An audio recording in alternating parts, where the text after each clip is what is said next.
Si tu manges plus, que tu vas à la salle régulièrement et que tu prends toujours pas de muscle, c'est peut-être pas ton métabolisme le problème. Tu fais sûrement au moins l'une de ces 9 erreurs. Et avec toi, je vais te partager du coup les 9 erreurs les plus courantes qui bloquent complètement ta prise de muscle. Moi, si tu ne me connais pas, c'est Calista. Je suis coach experte en transformation physique pour les personnes actives dans la prise de muscle principalement, mais également la perte de gras. Tu peux voir quelques transformations à l'écran et on est parti tout de suite pour la vidéo. Déjà, il faut absolument rappeler ce que c'est réellement qu'une prise de masse bien faite parce que souvent, on a une mauvaise définition. Une prise de masse, c'est une prise de muscle propre. C'est une prise de muscle avec le moins de prise de gras possible. C'est important de le rappeler parce que là où ça peut rater, c'est aussi lorsqu'on prend beaucoup plus de gras que de muscles. Et du coup, derrière, on va venir sécher et se rendre compte que on n'a pas pris tellement de muscles, on avait surtout pris du gras. Et ça nous amène à la première erreur extrêmement courante. C'est d'avoir un trop gros surplus calorique, tout simplement. De manger beaucoup trop par rapport aux besoins qu'on aurait pour créer du muscle réellement. En réalité, manger 500, 600, 800,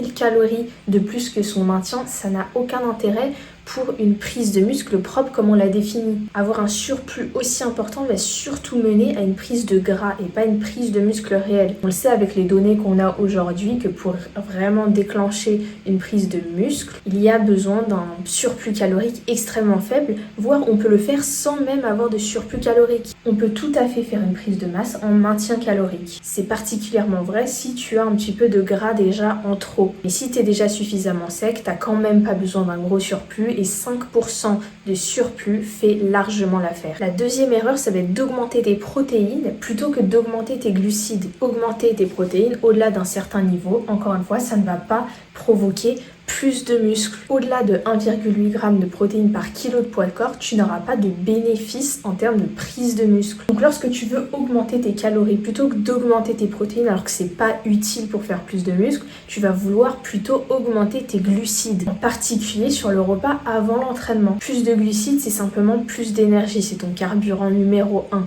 Il faut absolument que tu performes sur tes séances. C'est pour ça que les glucides vont énormément t'aider là-dessus. Troisième erreur que je vois encore beaucoup trop, c'est de t'entraîner à jeun. Tu ne peux pas espérer une prise de muscle correcte en t'entraînant à jeun, c'est juste impossible. Arrête de t'entraîner à jeun, juste ne le fais plus du tout. Tu risques de perdre du muscle, ce qui est complètement opposé à ce que tu essayes de faire. Donc ce que je te recommande, c'est de manger avant ton entraînement. T'as pas besoin de manger énormément, mais surtout d'avoir une source de glucides, comme je t'en ai parlé précédemment, et une source de protéines. Encore une fois, une idée super bête mais très efficace, une banane et du fromage blanc, voire un fruit quelconque, un shaker de whey fait largement le taf. Quatrième erreur, tu ne fais pas de surcharge progressive standardisée. Ça signifie que tu ne cherches pas suffisamment à augmenter tes performances de séance en séance, ce qui est juste indispensable pour une prise de muscle étant donné que la prise de muscle est complètement corrélée à la prise de force. Il faut absolument que tu traques tes performances, que tu t'assures de progresser de séance en séance, soit en faisant plus de répétitions que la dernière fois, soit en mettant plus lourd que la dernière fois. En 5, tu as trop de junk volume. C'est du volume, donc des séries de travail sur tes exercices qui sont là mais qui sont contre-productives.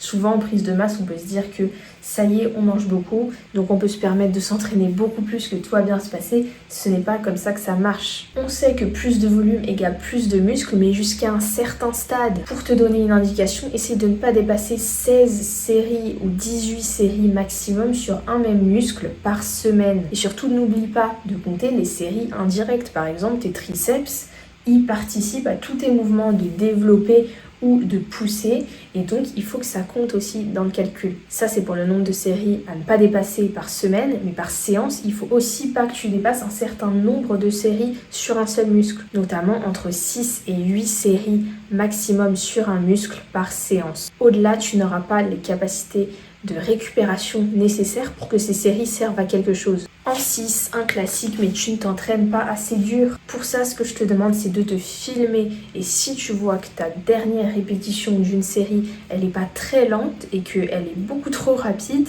c'est que tu ne t'es pas assez entraîné dur. Tu aurais pu continuer ta série, faire plus de répétitions. Et ça, c'est ce qui bloque vraiment 99% des pratiquants. Lorsqu'on creuse un petit peu, c'est que leur intensité n'est pas au niveau. Augmente-moi cette intensité. Assure-toi de te rapprocher de l'échec sur chaque chacune de tes séries. En 7, ça va être une mauvaise récupération. Et oui, si tu t'entraînes super bien, que tu manges super bien, mais que tu n'as aucun sommeil, à quel moment ton corps crée les ressources, crée le muscle? C'est pendant que tu dors que tu construis du muscle réellement. C'est trop important de le prioriser. Il faut que tu t'assures d'avoir ton quota de sommeil, donc savoir combien d'heures de sommeil tu as besoin par semaine. Ça varie un peu d'une personne à l'autre. Trouver ce qui te correspond et l'atteindre absolument chaque jour. Une dette de sommeil ne se rattrape pas. C'est pas parce que tu ne dors pas suffisamment la semaine mais que tu fais des grosses grasses matinées le week-end que ça rattrape quoi que ce soit. Ça ne fonctionne pas malheureusement.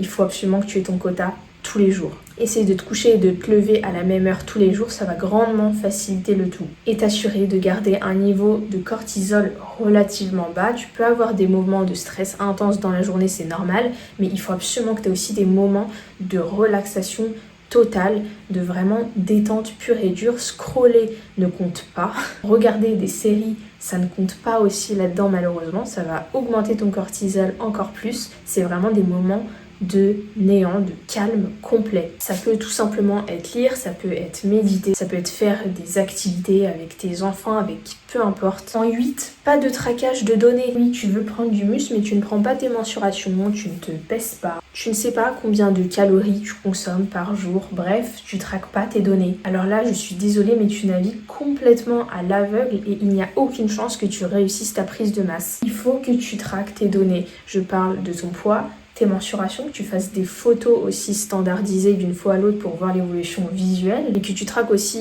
tes calories au quotidien pour savoir si ça correspond, s'il faut augmenter, baisser. Tu ne veux pas traquer tes calories, pour moi c'est ok, il faut juste que tu traques tes protéines et ton poids de corps pour voir comment bouge ton poids et si ton poids ne bouge pas dans la bonne direction, augmenter tes portions. Et encore une fois, traquer les performances à la salle. En 9, l'erreur la plus courante, c'est juste de manquer de patience. Tu regardes cette vidéo, mais ça fait 4 semaines que tu t'entraînes et tu t'attendais à avoir pris 5 kilos de muscle. Non, malheureusement, ça ne marche pas comme ça. Une prise de muscle, c'est vraiment un processus très lent. C'est pour ça qu'il faut absolument que tu sois en kiff sur ta programmation, que tu aimes aussi ton alimentation, que tout ce processus soit un vrai plaisir parce que si tu es focalisé uniquement sur le résultat, tu ne pourras pas tenir dans la durée. Donc mets en avant réellement l'adhérence pour faire preuve vraiment d'une grande patience. Les résultats, ils vont venir si tu fais les choses correctement. Maintenant, il faut aussi te laisser le temps. Rome ne s'est pas faite en un jour, il faut vraiment que tu laisses faire et que tu ne sois pas trop précipité. Ça peut aussi induire à de grosses erreurs. Par exemple, on ne voit pas tout de suite des résultats, donc on va vite augmenter son volume. On va passer à 6 entraînements par semaine, espérer progresser plus. Ah, ça ne marche pas malheureusement.